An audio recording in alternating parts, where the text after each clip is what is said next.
안녕하세요. 저는 아내와 1년 전 이혼을 한 뒤 조그만 사업체를 운영하게 되었는데 그 사업이 입소문으로 퍼져 대박이 나는 바람에 인생 역전이 되어버린 30대 남자입니다. 아내는 제가 사업만 하면 망해버리니 저하고는 못 살겠다고 매일 저를 들들 볶다가 집에 안 들어오는 날이 점점 잦아지더니 다른 남자와 바람이 나서 집을 나가버리고 말았습니다. 바람기 많은 여자인데다가 제가 힘들어할 때 곁에 있어 주지 않으니 아내와 평생을 함께하기 힘들다는 생각을 하고 있었을 때쯤 집을 나간 아내는 이혼 서류를 등기로 보냈더군요. 그렇게 아무 말도 없이 이혼 서류만 보냈길래 어이가 없었지만 그 서류에 도장을 찍어주고 아내와 허무하게 이혼을 하게 되었습니다. 바람나서 도망간 아내는 이혼한 지 1년이 지났을 무렵 제가 대박이 났다는 소문을 들었는지 어느 날 아내는 저에게 만나자고 전화가 오더군요. 아내를 만나러 나가보니 그 예뻤던 모습은 사라지고 완전 노숙자가 다 되어 있었습니다. 제비족 같은 양아치를 만나 제가 줬던 돈도 다 빼앗기다시피 하고 이 남자와 저 남자 만나다가 한 남자의 아이를 갖게 되었는데 믿었던 남자는 알고 보니 유부남이었고 뱃속의 아이는 못 키우겠다고 도망갔다고 하더라고요. 그동안 저한테 바람 피웠던 것을 용서해달라며 다시 받아달라고 사정을 했지만 아무리 생각해도 받아줄 수 없기에 아내에게 미안하지만 그건 절대 안 될 것 같고 뱃속에 아이가 없다면 이 자리에서 일어나고 싶지만 아이가 있으니 조그만 아파트와 아이 낳고 일하기 전까지만 쓸 수 있을 정도의 돈만 주겠다고 말을 해주었습니다. 그 말을 들은 아내는 당신같이 착하고 다른 사람을 배려할 줄 아는 남자가 없는데 왜 내가 한순간의 실수로 그랬는지 모르겠다며 눈물을 흘리더군요. 아내에게 할 수 있는 도리는 다 했으니 더 이상 찾아오지 말라고 말을 해주었고 집으로 돌아왔습니다. 아내에게 아직 화가 풀리지 않은 것도 있지만 제 마음속에는 다른 여자가 이미 들어와 있기 때문인지도 모르겠어요. 저희 집 앞집에는 초등학교 1학년 정도 돼 보이는 아이를 한 명 데리고 사는 예쁜 여자가 살고 있는데 그 여자는 정확하게는 모르지만 30대 초반 정도 돼 보였고 제 눈에는 뚜렷한 미모를 자랑하고 있었으며 글래머 스타일이면서 약간 요염한 눈빛을 가진 여자였습니다. 남편과 같이 살고 있는 것 같지는 않았고 간혹 그 집에는 남자들이 몇 번 왔다 갔다 하는 걸 본 적이 있긴 한데 정확히 누군지는 모르겠더라고요. 약간 베일에 쌓인 앞집 여자입니다. 저는 앞집 여자 생각에 잠 못 이루는 날들이 점점 많아졌고 그 여자 생각만 하면 저는 아무것도 할 수 없을 만큼 정신을 차릴 수가 없을 정도예요. 저는 그 여자에게 가까이 다가가기 위해 혼자만의 작전을 짜기 시작했습니다. 최대한 그 여자와 자주 마주치기 위해 앞집 여자가 자주 나오는 시간을 체크해두기 시작했고 아이가 등하원할 때 학원 갈 때 매일 그렇게 나오는 시간이 5-6번 정도 되는 것 같았어요. 일부러 앞집 여자와 마주치기 위해 그 시간에 딱 맞춰서 집을 나와 인사를 하였고 쓰레기 버릴 때는 문 여는 소리가 들리는 걸 확인한 다음 자연스럽게 나와 무거워 보인다며 들어주기도 하며 살짝 손을 스치기도 했습니다. 한 달 정도 통계를 내보니 앞집 여자와 100번 정도 마주치게 되었고 요염한 앞집 여자는 제 작전을 눈치챈 듯 은근슬쩍 저를 보며 그걸 즐기는 것 같았어요.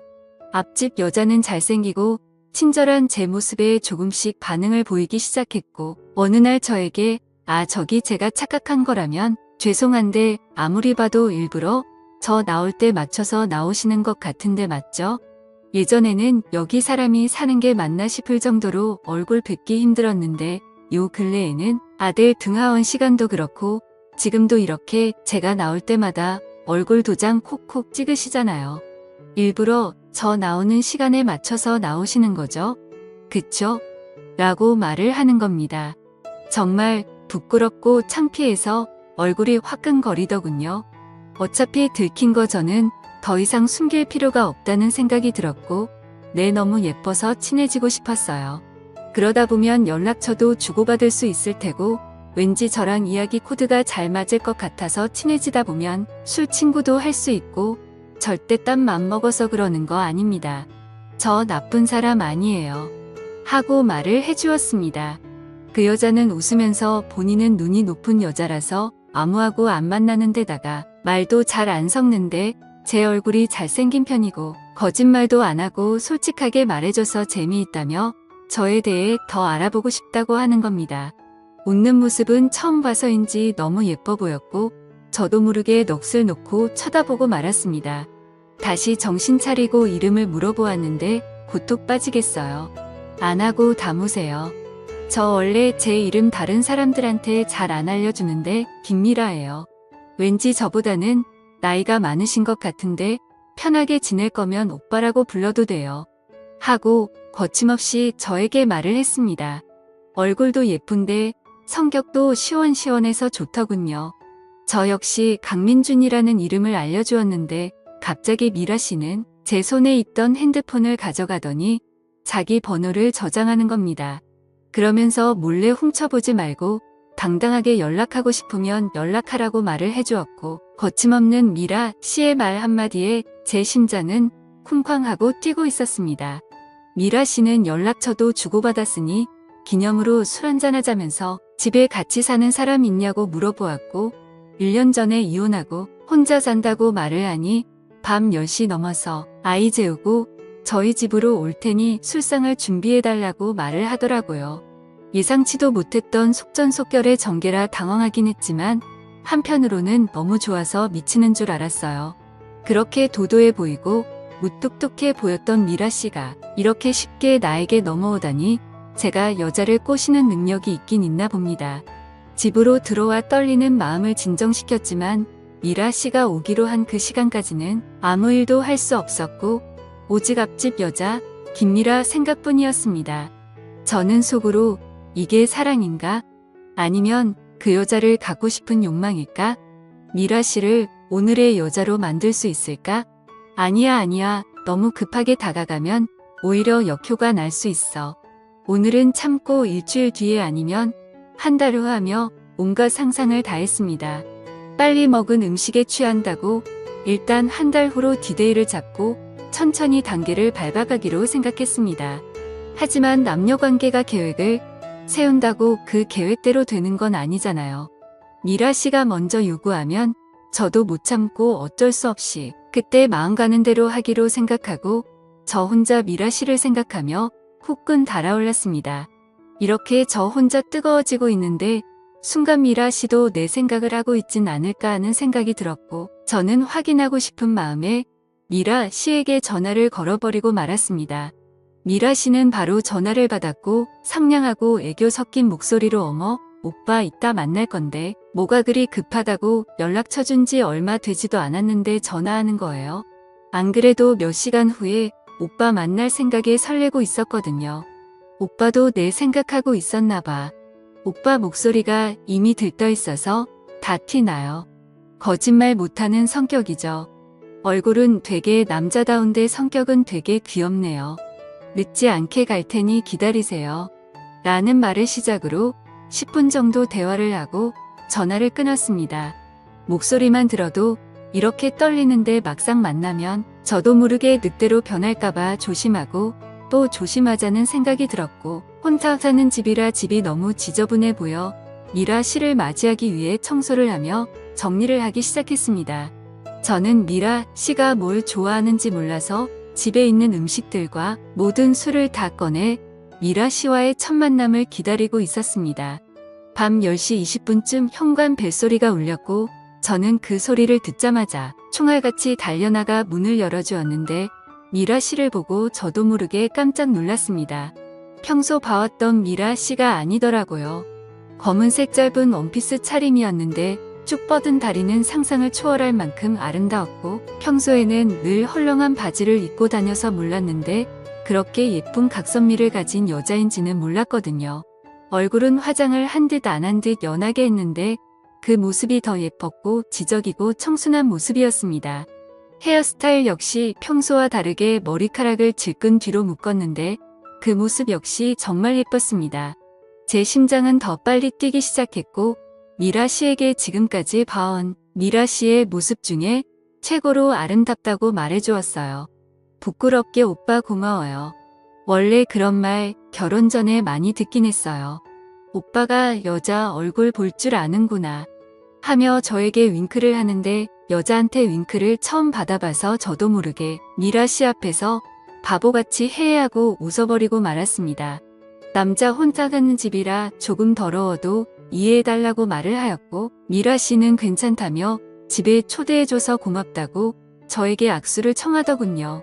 저는 이때다 싶어 두 손으로 미라 씨의 손을 꼭 잡으니 미라 씨는 손을 빼지도 않고 다른 한 손으로는 제 손을 꼭 잡으며 솔직히 저도 오빠를 몰래 쭉 지켜봐 왔었어요.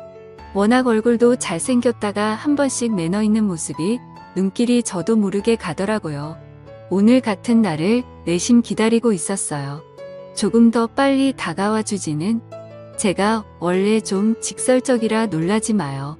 오빠는 왠지 남성적인 능력도 좋을 것 같아요. 저도 모르게 상상하게 된다니까요. 라고 하는 겁니다. 인사만 하다가 오늘 처음 연락처로 주고받고 조금씩 가까워지기 시작했는데 부끄러워하기는커녕 남자 집에 들어와서 대놓고 밤의 능력을 이야기하다니 미라 씨는 정말 대담한 여자였습니다. 와, 이렇게 대놓고 말한 여자는 처음이네요. 뭐 솔직히 저는 제 능력이 좋다고 자부하긴 하지만 그건 상대마다 다르니까 미라 씨께서 직접 경험해봐야 알 수 있지 않을까요? 하고 맞받아 주었습니다. 아무렇지 않은 척 말하긴 했지만 여자가 이렇게 노골적으로 푹 들어온 건 처음이라 저도 모르게 이상한 상상을 하고 말았습니다. 다시 정신을 차리고 식탁에 앉아 술을 주거니 받거니 하며 서로 아는 건 이름뿐이니 각자의 인생 이야기를 해보자고 말을 하였고 미라 씨는 저에게 본인의 인생 이야기를 하기 시작했습니다. 현재 남편한테 받았던 위자료로 살고 있는데 쇼핑하는 걸 좋아하기 때문에 이혼하고 나서 그 많았던 돈은 2년 만에 바닥이 나버렸다면서 아이를 키우려면 직장 생활을 해야 하는데 몇 군데 이력서를 냈지만 아무리 얼굴이 예뻐도 아줌마라고 받아주지 않는다면서 이제 곧 생활비가 바닥이 나기 직전이라고 하더군요. 그 말을 듣자마자 술김에 무슨 용기가 났는지 저도 모르게 저는 30대 중반을 넘었고 현재 잘나가는 사업가이며 1년 전에 이혼한 터라 먹여 살릴 가족도 없어서 돈을 버는 족족 쌓여갑니다. 죽을 때까지 놀고 먹어도 될 정도죠. 결혼을 하게 되면 자식들 노후 걱정까지 안 해도 되는 데다가 내가 좀 먹여 살릴 정도의 재산이 충분히 있는 남자입니다. 하고 말을 하였고 미라 씨는 와, 이런 말 하면 죄송하지만 정말 재수 없나요? 그 많은 돈도 쓸 데 없으면 저한테 좀 쓰시면 안 돼요? 하고 말을 하며 가진 거라고는 아까 뜻뿐이라서 돈을 쓰기 위해 집을 팔고 더 작은 아파트로 이사를 가려고 급매물로 내놨다고 하더군요. 그렇게 쓸쓸하게 말하는 미라 씨는 정말 안쓰러워 보였어요. 매일 아침마다 미라 씨를 봐왔지만 실제로는 이렇게 대화를 나눈 지 얼마 되지도 않았잖아요. 근데 이상하게도 미라 씨와 저는 10년 이상을 만난 것 같은 연인 같았고 미라 씨는 화장실 간다고 일어날 때마다 요염하고 도발적인 모습에 제 그것이 폭발하는 것과 같습니다.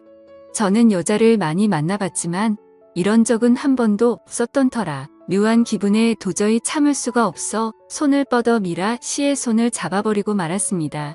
하지만 왠지 첫 만남에서 이러면 안 되는 거라고 생각이 들었는지 미라 씨와 저는 더 이상의 선을 넘지 않고 술을 이어 마시기 시작했습니다. 미라 씨는 술이 정말 센 건지 분명 제법 마셨는데도 끄떡 안 하더군요. 아까 했던 이야기를 다시 이어 하기 시작했고 미라 씨에게 그 아파트를 나에게 팔라고 했더니 어차피 팔려고 내놨으니 그렇게 하겠다고 했습니다.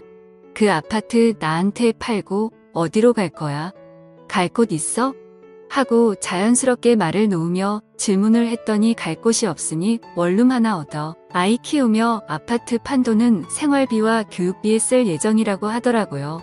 전 남편하고 이혼하면 잘 살 것 같았는데 직업이 없는 전업주부이다 보니 이런 일이 생긴다면서 돈 많은 영감을 만나 살아야 하는 건가 하는 생각을 하루에도 몇 번씩 한다는 겁니다. 그 말을 하면서 너무나 슬픈 표정을 짓는 미라 씨가 너무 안쓰러워 보였고 미라 씨에게 그 아파트 팔고 우리 집에 와서 같이 살면 안 되겠냐는 제안을 하고 말했습니다. 그 전까지 어떤 말을 해도 다 받아주고 제가 생각지도 못한 말도 스스럼 없이 하길래 제 제안은 당연히 받아줄 거라고 생각했는데 그건 저만의 착각이었습니다. 미라 씨는 화를 내며 평소 얼굴은 마주치는 사이였고 연락한 지는 몇 시간 되지 않았지만 아무리 그래도 동거는 아니지 않냐며 집에 간다고 말을 하는 겁니다. 그러면서 현관문으로 뛰어나가는데 그대로 보내면 평생 후회할 것 같아 미라 씨를 붙잡았더니 미라 씨는 저를 뿌리치다가 밑에 있는 신발에 걸려 그 자리에 넘어져 버리고 말았고 중심을 잡지 못해 저도 모르게 같이 넘어지고 말았습니다. 저희들은 어쩔 수 없이 서로 누워있는 상태가 되어버렸고 결국 선을 넘어버리고야 말았죠. 그렇게 저와 미라 씨는 그 시간부터 보통의 사랑하는 연인이 되기 시작했고 저는 미라 씨에게 그 집을 미라 씨 명의로 계속 갖고 있으라고 말해주었습니다. 미라 씨가 쓰는 생활비는 따로 원하는 대로 주기로 하였으며 아이도 잘 키울 수 있게 책임질 테니 걱정하지 말라고 했어요. 미라는 제게 자기가 남자를 잘 본 것 같다며 고맙다고 제게 꼭 안겼습니다. 그렇게 6개월의 시간이 더 흘러 저는 미라에게 프로포즈를 했고 저희들은 결혼을 하여 행복한 가정을 꾸리게 되었습니다.